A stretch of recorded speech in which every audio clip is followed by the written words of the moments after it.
दीन दयाल विरज संहारी, रघुनाथ मम संकट भारी।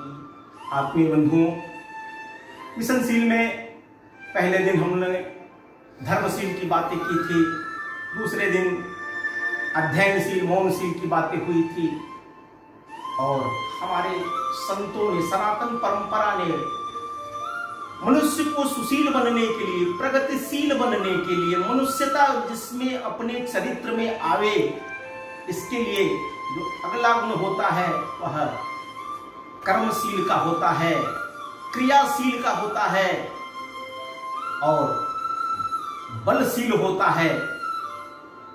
स्वामी विवेकानंद ने कहा था कि स्वस्थ शरीर में स्वस्थ सोच आती है, स्वस्थ विचार आते हैं और वह मनुष्य समाज के लिए उपयोगी होता है। हनुमान चालीसा में भी जैसे कहा जाता है ना कि बल बुद्धि विद्या देहु महि हरहु कलेश विकार। तो ऐसे ही आज की जिस प्रकार की परिस्थिति है, आज कोरोना का संकट खड़ा है, हम घर में हैं और घर में रहते रहते हमको साधना के साथ व्यायाम भी नियमित रूप से कमरे में कुछ न कुछ करना चाहिए, ध्यान करना चाहिए। ध्यानशील होना बलशील से जुड़ता है। वैसे ही हम घर में हैं तो घर में रहने का मतलब क्रियाशील घर में भी रहना चाहिए।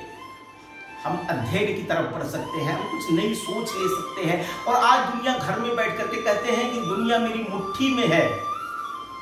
आज इंटरनेट का युग है, हम घर बैठे विभिन्न प्रकार के काम कर सकते हैं और विशेष करके यह कोरोना का आक्रमण, कल जावड़ेकर जी कह रहे थे कि शहरी क्षेत्रों में जहां ज्यादा लोग आते हैं, सामुदायिक स्थान जहां है वहां ज्यादा प्रकोप है, लेकिन अकेले हमारे देश के किसान भाई दूरी बना करके खेतों में कुछ कर सकते हैं।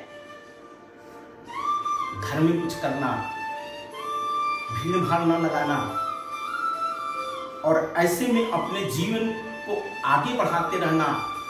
हम दिन भर घर में रहेंगे, इसका मतलब ये नहीं है कि हम सोएंगे ही केवल, सो करके इस जीवन को गंवाना नहीं है। और यह जीवन चरैवेति के सिद्धांत पर चलने वाला है, इसलिए उसको क्रियाशील होना ही चाहिए। क्रिया नहीं तो कुछ नहीं, क्योंकि कर्मयोग जो कहता है कि मनुष्य को क्रियाशील, अगर मनुष्य नहीं रह सकता है तो वो मनुष्यता को कैसे प्राप्त करेगा। इस नाते से एक चरित्रवान मनुष्य में जब कर्मशीलता की बात आती है, कर्मशील की जब चर्चा होती है, तो कर्म में सुकर्म और दुष्कर्म दोनों होते हैं। सदकर्म की तरफ हमको निरंतर आगे बढ़ना चाहिए। और इतने कम समय में सदकर्म क्या है, दुष्कर्म क्या है, कुकर्म क्या है, इसकी व्याख्या आप सब हम जानते हैं।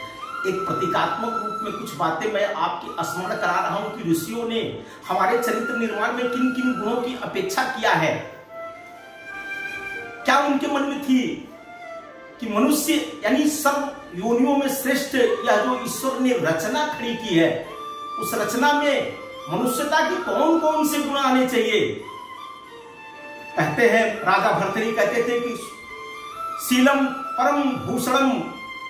तो अगर हमारे इस चरित्र का भूषण शील है तो उस शील में क्रियाशीलता निश्चित रूप से आनी चाहिए, जिससे हम इस पृथ्वी की अनुपम संरचना को संवार सके, हम लोगों का परहित कर सके। हम वसुधैव कुटुंबकम की संकल्पना में जीते हैं, उस वसुधैव कुटुंबकम को हम कुछ दे सके। हमारा यह मनुष्य जीवन मिला है, इस मनुष्य जीवन में हम इस धरा पर आए हैं तो समाज को कुछ देने के लिए आए हैं। कहते हैं कि देश हमें देता है सब कुछ, हम भी तो कुछ देना सीखें। तो अगर कुछ देना है तो सदकर्मों के माध्यम से कुछ देना है, और वह सदकर्म आपको स्मरण है।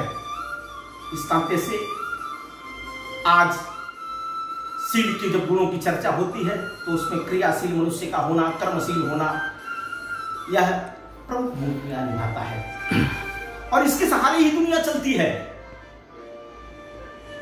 यह जो जीवन के चारों पुरुषार्थ है, धर्म, अर्थ, काम, मोक्ष, इसमें से अगर क्रियाशीलता नहीं रहेगी